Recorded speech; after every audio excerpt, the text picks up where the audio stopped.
Tere, mina olen Ulja. Kiviõli esimene keskkool on alates käesolevast aastast üle läinud Stuudiumi nimelisele e-päeviku veebilehele.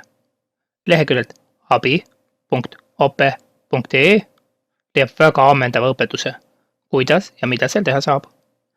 Kuid õppimisel saab alati läheneda mitut moodi. Kas võtad õppematerjalid ette ning hakkad tuupima või lähed loovalt ja lõbusalt? Mina proovin seda viimast varianti. Kas 10 minutiga on võimalik veebileht selgeks saada? Tule minuga kaasa ja saad teada. Tere tulemast Kiviõli esimese keskkooli e-päeviku leheküljele.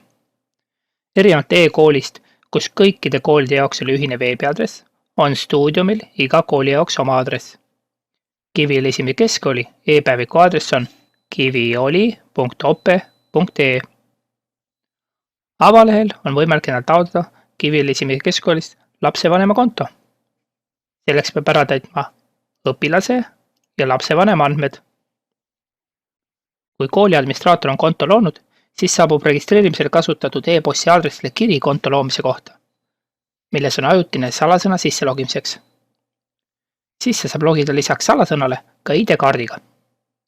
Kahjuks mobiil-ID tugi puudub, seega nutiseadmes sisse logides peaks teadma parooli peast. Loodetavasti tuleb mobiil-ID tugi aja jooksul. Sisenedes suunatakse kasutaja koheselt lapse ülevaatelehele. Eraldi avalehte ei ole. Alustame profiilist. Profiili avalehel on võimalik lisada oma kontole foto, mis asendab värviruutu.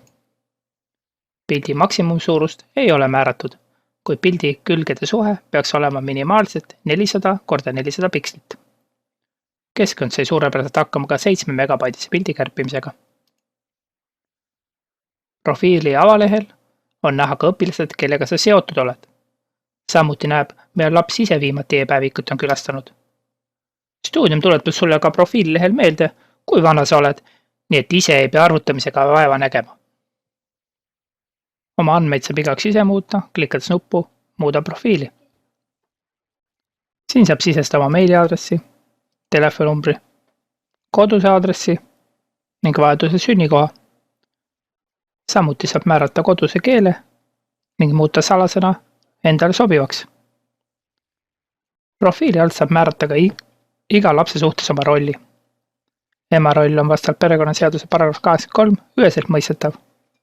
Kuid isadel soovitan konsulteerida emadega, sest sama seaduse paragrahv 84 annab vastajaid rohkem kui ühe. Kui kõik on kirjas, salvesta muudatused. Õpilase ülevaateleht. Lehe alguses kuvatakse õpilase nimi, kelle lehel sa oled. Klikkides õpilaste ikoonidel saab nende vahel valida. Esimeses sektsioonis kuvatakse ülesanded, kodutööd ja kontrolltööd. Kodutöid saab märkida tehtuks. Õpilase puudumisest saab kuni 2 nädalat ette teatada. Puudumisest põhjendamiseks peab ennast ID-kaardiga iga 45 päeva tagant autoriseerima. Autoriseerimise põhjuseid ei pea kaugelt otsima, sest eks meil kõigil on olnud juhuseid, kus lapsed teineteisele asju lubavad, mida vanemad on ära keelanud, ning siis kui küsid, kes lubas, saab alati kellegi peal näpuga osutada ning ise süüdi ei jää. Siiski ei ole lehe loojad ette näinud, et nii väikesed saavad ka nutikad olla ning 1. kuni 4. klassi lapsevanemad on autoriseerimisest vabastatud. Puudumise märkimiseks klõpsa kuupäeval, vali rippmenüüst põhjus, vajadusel lisainfo ning saada teatis kooli. Statistilises osas kuvatakse puudumisi kokku ning põhjuseta puudumised tuuakse punasena välja. Hindeid kuvatakse trimestrite kaupa. Klikkides kuupäeval kuvatakse tunnikirjeldused ning kodutööd. Abi ja selgitused avab legendi, mis tähistab mittehindelisi sissekandeid. Kokkuvõtted hinded leiab eraldi saki alt. Samuti on eraldi lehekülg kiituste ja märkuste jaoks, mis on väga hea, sest nii ka olulised asjad muu infomüra sisse ära. Lapse profiili alt saad vanemad võrrelda, kumb neist on aktiivsem veepäeviku kasutaja, sest seal kuvatakse päeva lõikes, millal vanem viimati seda külastas. Oma lapse profiili saab iga lapsevanem ise muuta. Saab määrata emaili ja telefoninumbrit ning kodust aadressi. Samuti saab lapsevanem määrata oma lapse esimese parooli. Pärast seda, kui laps esimest korda on sisse loginud, lapsevanemad parooli enam muuta ei saa. Need lapsed, kes ei malda oodata, millal vanemad nende profiili muudavad, saavad sisse logida ka ID-kaardiga ning ise endale salasõna määrata, et oleks hea nutiseadmest õppimisi vaadata. Suhtlus on üks väga oluline keskkond, kus saab teateid saata, lugeda ning tulevaste sündmustega kursis olla. Kalendrisse saab ise sissekandeid teha.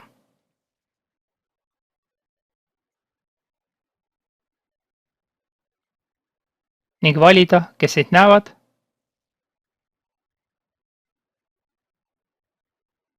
ning sinuga jaotud sündmusi lugeda. Kõik sõnumid, mille juurde on lisatud kuupäev ja kellaaeg, on kalendrilehes leitavad. Iga olulisem muutus võrreldes e-kooliga on võimalusi saada teavitus e-postile. Selleks tuleb minna lugemata sõnumite menüüpunkti alla ja valida aeg, mille jooksul saadetakse sulle lugemata sõnum e-postile. Vaikimisi on selleks 12 tundi, kuid seda saab lühendada kuni 4 ning kõige pikem aeg on mitte kunagi. Kui puudub harjumisi ka õhtu veepäevikut külastada, siis soovitan küll see aeg veidi vähem kui 12 tunnile panna, sest kui järgmine päev on midagi olulist, siis võib juba olla hilja, kui leiad hommikul teavitus oma telefonist. Muidugi nende jaoks, kes on harjunud oma e-posti telefonist lugema. Need, kes ei ole, ei pea selle pärast muretsema. Klassid on üks selline tore koht, kus saab kõikide klassi õpilastele või nende vanematele sõnumi saata. Kurb tõsiasi on aga see, et mõnes klassis ei ole ühtegi isa, kellel ma saaksin kirjutada. Ülesse menüü alla on veel peidetud selline asi nagu failide üleslaadimine. Piirangud kehtivad ainult ühe faili suuruses, selleks on 25 megabaiti. Faili tüüp ning serveri maht ei ole kuidagi määratletud. Üleslaaditud faile saab lingiga jagada ning vajadusel endal alla tagasi laadida. Küll on aga pisikene probleem selles, et üleslaaditud faile ei ole võimalik kasutajale enam kustutada.